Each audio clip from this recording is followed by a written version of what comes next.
Bayangkan ada robot yang dipaksa bekerja tanpa henti sampai akhirnya ia mati di depan mata manusia.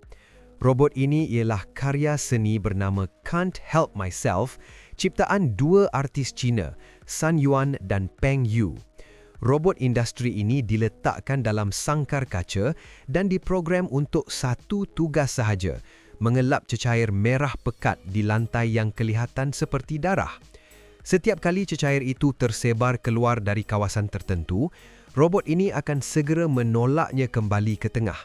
Ia melakukan perkara yang sama berulang kali tanpa henti. Tetapi selepas bertahun-tahun dipamerkan, pergerakan robot ini semakin perlahan kerana minyak hidroliknya semakin berkurang. Akhirnya, robot ini berhenti bergerak sepenuhnya. Robot ni mencerminkan kehidupan manusia yang terus bekerja, mengejar perkara yang belum pasti dan akhirnya memusnahkan diri sendiri tanpa sedar. Follow dan like untuk lebih banyak info menarik.